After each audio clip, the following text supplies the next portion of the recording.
All right, thanks for the opportunity to present our research, which is funded by a congressionally directed grant for Gulf War illness, or GWI.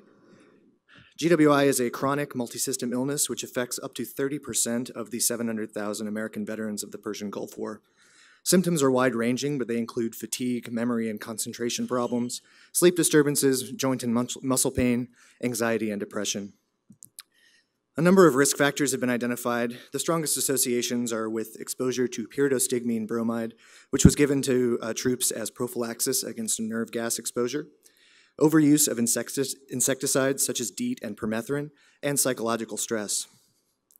The neurological impairments associated with GWI have been corroborated with findings of altered brain structure and function in radiologic studies.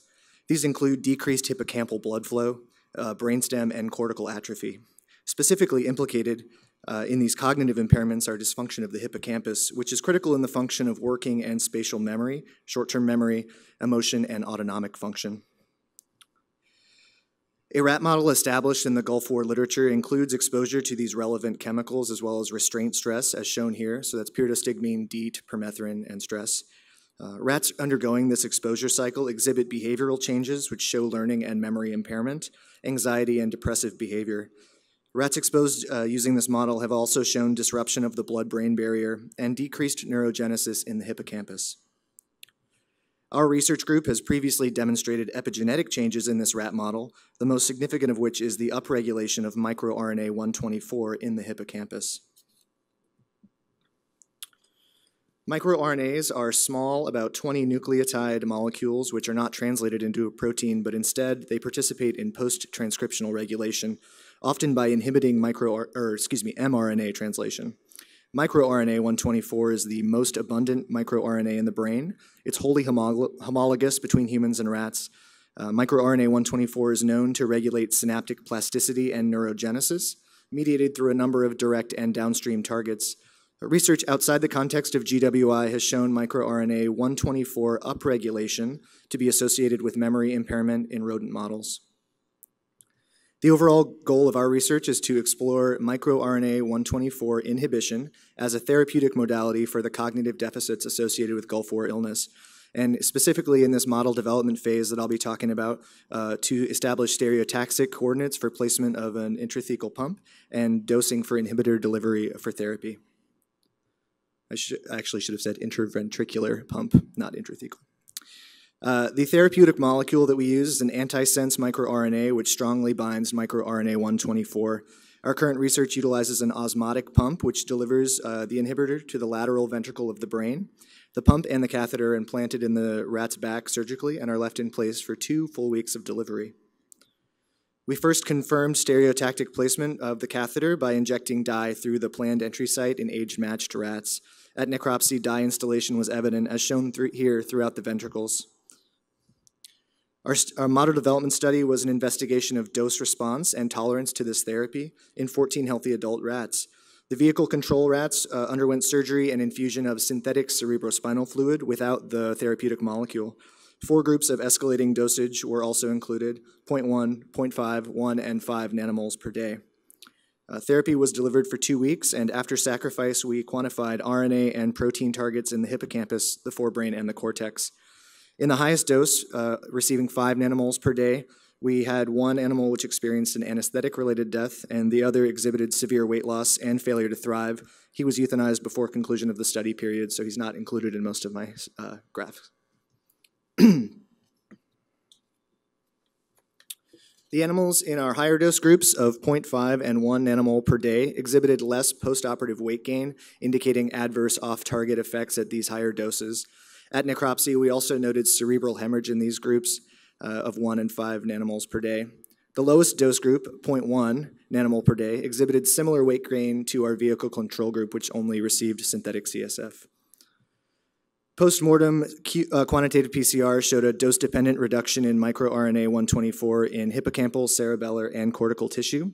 We noted a statistically significant reduction in hippocampal microRNA 124 at even the lowest dose, 0.1 nanomole per day. We also did Western blots from hippocampal tissue of known direct targets of microRNA 124. These were also very encouraging.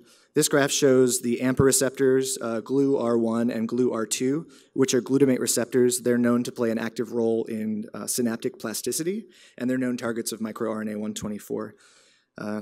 It's been shown that microRNA 124 inhibits translation of these proteins in other studies, and with increasing dosage of our inhibitor, we noted functional inhibition shown by increased protein levels here.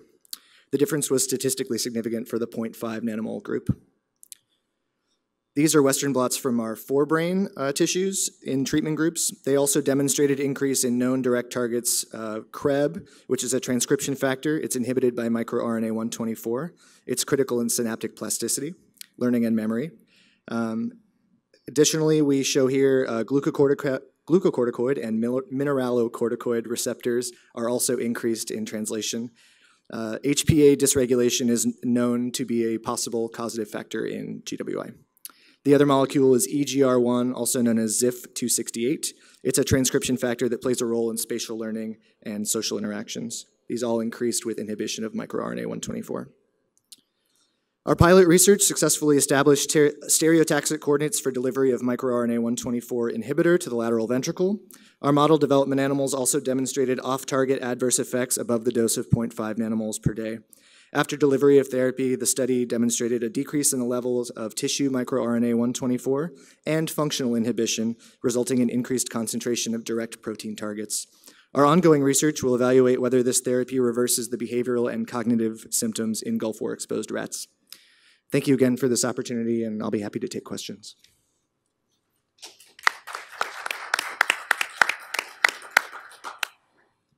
We can open the floor for any questions. I was just going to ask, I know from your previous work, you'd said that the microRNA 29 was also significant, and I could be wrong, but from the chart it looked like even though there were lower levels in both, the odds was increased for that. Was there a reason that you chose the 124 instead of 29 to move forward with this study? So I think you're referring to this graph, yes, ma'am. So both of those were significant, as you noted in our previous research. I think that microRNA has, first of all, the level of relative expression was more clearly very elevated as opposed to microRNA 29, which was also elevated but to a lesser extent.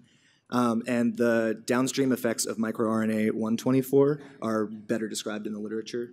So we had better validated targets to look at. And what's the long-term, I mean, this was one dose, and I know you want to correct behavioral events, but do you have any intention, if you're doing rat model, how to continue access to do multiple doses? Is that in the works? Or? So in our phase that we're working on right now, we've limited it to the 0.1 and the 0.5 doses, which were the groups that didn't have the adverse effects.